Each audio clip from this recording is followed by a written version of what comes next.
द्वारा संचालित ऑनलाइन कक्षाओं में आप सभी का हार्दिक अभिनंदन है, स्वागत है। कल अपन ने कक्षा अष्टमी विषय हिंदी के अध्याय 7 जिसका शीर्षक था क्या निराश हुआ जाए नामक पाठ के आधे भाग का अध्ययन किया था। आज अपन उसके शेष बचे हुए आधे भाग का अध्ययन करेंगे। इस पाठ के लेखक का नाम श्री हजारी प्रसाद जी द्विवेदी है। इनके बारे में कल अपन ने बताया था, जितना पाठ पढ़ा था उसमें इन्होंने अपनी आत्मकथा के बारे में बताया था कि एक बार जब वो रेलवे स्टेशन पर टिकट लेने के लिए गए तो उन्होंने 10 रुपए के टिकट के बदले में अपनी जेब से 100 रुपए का नोट निकाल करके टिकट बाबू को दे दिया। इसके बाद न तो टिकट बाबू ने ध्यान दिया और न ही लेखक हजारी प्रसाद द्विवेदी जी ने ध्यान दिया, और वो अपना टिकट लेकर के बाकी के पैसे वहीं छोड़ करके और गाड़ी में आकर के सवार हुए। जब टिकट बाबू को इस बात की जानकारी लगी तो वो तुरंत आए और गाड़ी में लेखक को ढूंढा और बाकी के 90 रुपए उनको लौटाए। तो उस जमाने में किस प्रकार ईमानदारी के भाव लोगों के अंदर थे, उसके बाद लेखक ने हमको बताया है कि उस बात को मैं कैसे कह सकता हूँ कि दुनिया से सच्चाई और ईमानदारी लुप्त हो गई है। जब मेरे साथ ये प्रत्यक्ष घटना घटित हुई है तो मैं इस बात को कैसे कह सकता हूँ कि इस दुनिया से ईमानदारी जो है और सच्चाई जा चुकी है, अर्थात लुप्त हो गई है, समाप्त हो गई है। इस बात को मैं नहीं कह सकता क्योंकि मैंने ये प्रत्यक्ष उदाहरण आपको देकर के बताया है। वैसी अनेक अवांछित घटनाएं भी हुई हैं, परंतु यह एक घटना ठगी और वांछना से अनेक घटनाओं से अधिक शक्तिशाली है। एक बार मैं बस में लेकर हजारी प्रसाद जी कहते हैं कि एक बार मुझे कहीं गंतव्य स्थान पर जाना था और गंतव्य स्थान पर जाने के लिए मैं बस में सवार हुआ। बस में सवार होकर के जब यात्रा करने लगा तो मेरे साथ मेरी पत्नी और 3 बच्चे भी थे। लेखक ने अपनी आत्मकथा कहते हुए बताया है कि मैं बस में सवार हुआ, मेरे साथ मेरी पत्नी भी थी और साथ में 3 बच्चे भी थे। बस में कुछ खराबी थी, रुक रुक कर चलती थी।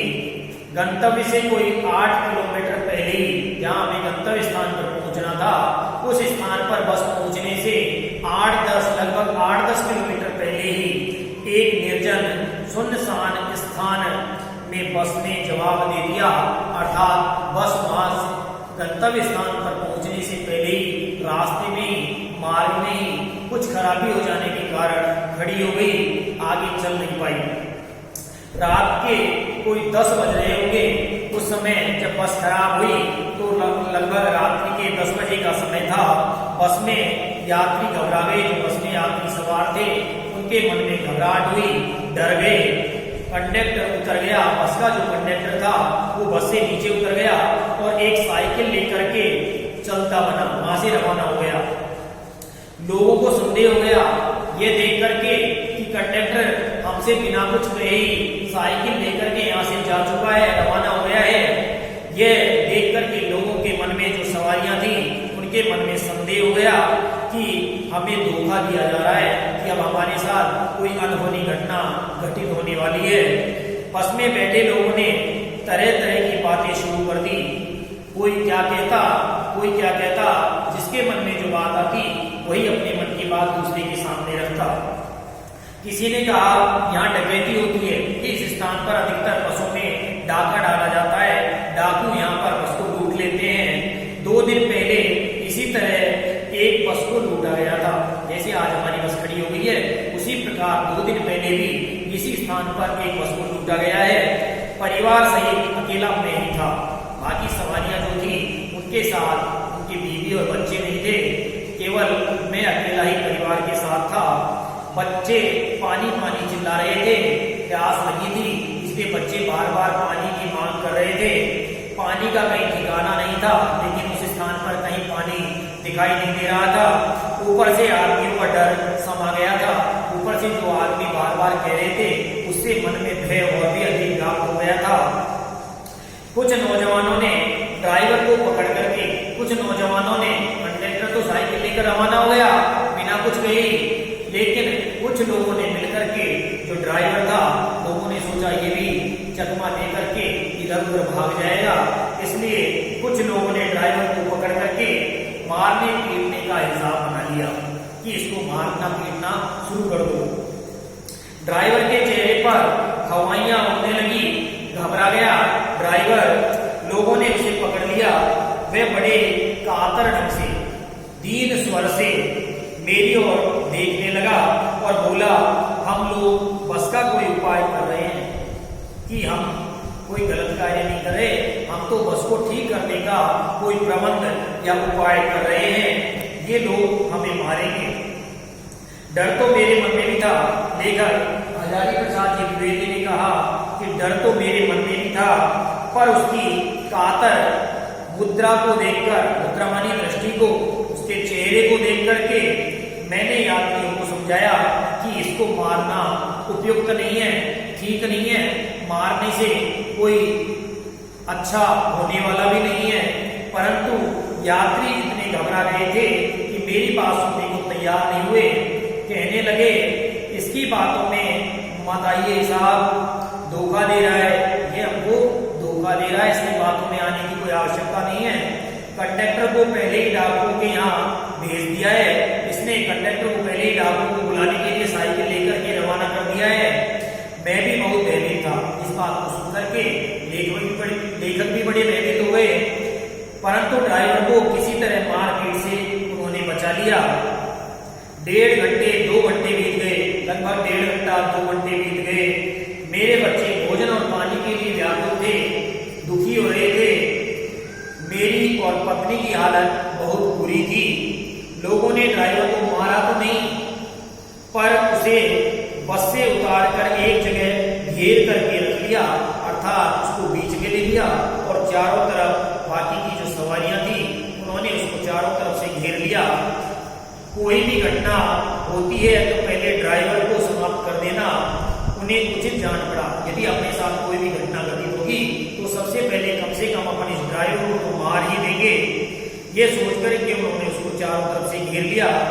मेरे गिड़गिड़ाने का कोई विशेष असर नहीं पड़ा। इसी समय क्या देखता हूं तो अचानक मैं क्या देखता हूं कि एक खाली बस चली आ रही थी, कि दूर से देखा तो देखने पर मालूम हुआ कि एक खाली बस हमारी ओर चली आ रही है और उस पर हमारा बस कंडक्टर भी बैठा हुआ है। उस बस में हमारा जो बस का कंडक्टर था, जो साइकिल लेकर के गया था, वो भी उस बस में बैठ करके वापस आ रहा है। उसने आते ही कहा, अड्डे से नई बस लाया हूँ कि बस स्टैंड पर जाकर के मैं आपके लिए नई बस का प्रबंध करके लाया हूँ। तब जाकर के उन सभी सवारियों की जान में जान आई।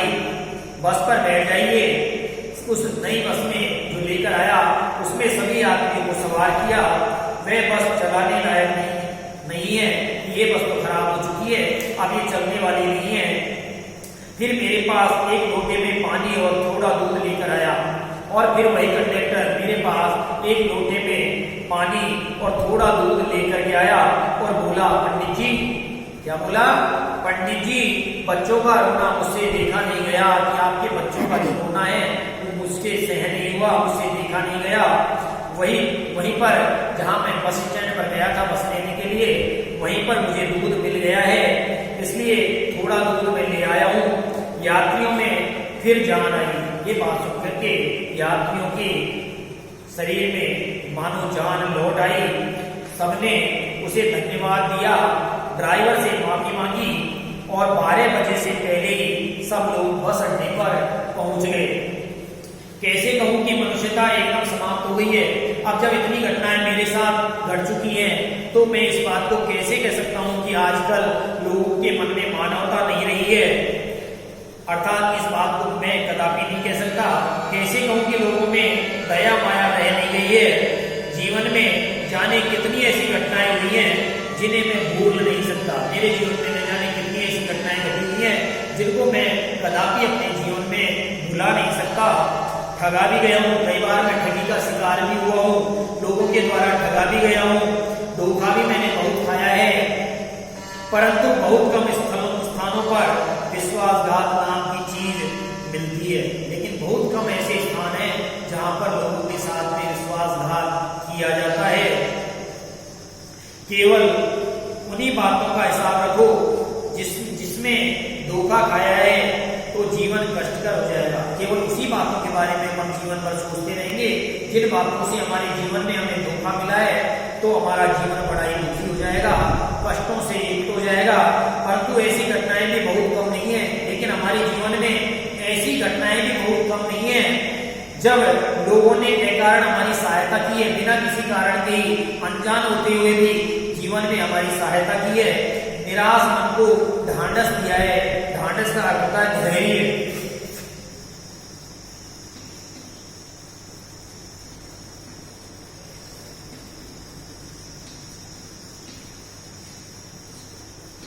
तो निर्दोष मन को ढांढस दिया है, निराश मन को ढांढस दिया है, धैर्य बताया है और हिम्मत बताई है, और साथ में हमें हिम्मत भी दी है, साहस भी दिया है। कविवर रविन्द्रनाथ ठाकुर ने, कवि जो थे रविन्द्रनाथ जी ठाकुर ने अपने प्रार्थना गीत में भगवान से प्रार्थना की थी। क्या प्रार्थना की थी? कि संसार में केवल नुकसान ही उठाना पड़े, धोखा ही खाना पड़े, तो ऐसे अवसरों पर भी हे प्रभु, यदि मुझे संसार में कभी धोखा खाना पड़े, कभी मुसीबत उठानी पड़े, तो ऐसे क्षण में भी प्रभु मुझे ऐसी शक्ति दे देना कि मैं तुम्हारे ऊपर संदेह न करूं, अर्थात तुम्हारा जो विश्वास मेरे मन में है वो डिगे नहीं, अर्थात मैं आपको कभी परिस्थितियों के समय में भी मैं आपको भुला नहीं पाऊं, ऐसी शक्ति मेरे अंदर भर देना। मनुष्य की बनाई विधियां गलत नतीजे तक पहुंच रही हैं, तो इन्हें बदलना होगा। वस्तुतः आए दिन उन्हें बदला ही जा रहा है, लेकिन अब भी आशा की ज्योति बुझी नहीं है कि ये प्रयास, उनको बदलने के प्रयास दिन प्रतिदिन चलते आ रहे हैं, लेकिन ये जो आशा की ज्योति है अभी बुझी नहीं है। महान भारतवर्ष को पाने की संभावना बनी हुई है। लोगों के मन में ऐसी संभावना आज भी है कि किसी महान भारतवर्ष होगा, और ऐसी संभावना लोगों के मन में बनी ही रहेगी। मेरे मन निराश होने की कोई आवश्यकता नहीं है। ये पाठ था अपना, क्या निराश हुआ जाए, तो इसका रहस्य निकल करके ये आया कि मन में चाहे कितनी भी विपरीत परिस्थितियां हमारे सामने आए, कितनी भी संकटों का सामना हमें करना पड़े, कितनी भी परिस्थितियां हमारे सामने आए, कितनी भी मुसीबतें आए, लेकिन हमें परिस्थितियों से घबराने की कोई आवश्यकता नहीं है। उन परिस्थितियों का, उन संकटों का, उन मुसीबतों का, उन परेशानियों का, उन समस्याओं का हमें डटकर मुकाबला करना होगा। और यदि हम डट करके उन परिस्थितियों का मुकाबला करेंगे, सामना करेंगे, तो हमारे अंदर एक नई ऊर्जा उत्पन्न होगी और उस परिस्थिति से सामना करने की हमें शक्ति अवश्य मिलेगी। ईश्वर ऐसा प्रयास करेगा कि हम उस मुसीबत से, उस समस्या से, उस संकट से भली भांति लड़ सकें, उसका सामना कर सकें, उससे घबराएं नहीं। तो ये था अपना पाठ 7 जो आज पूरा हुआ।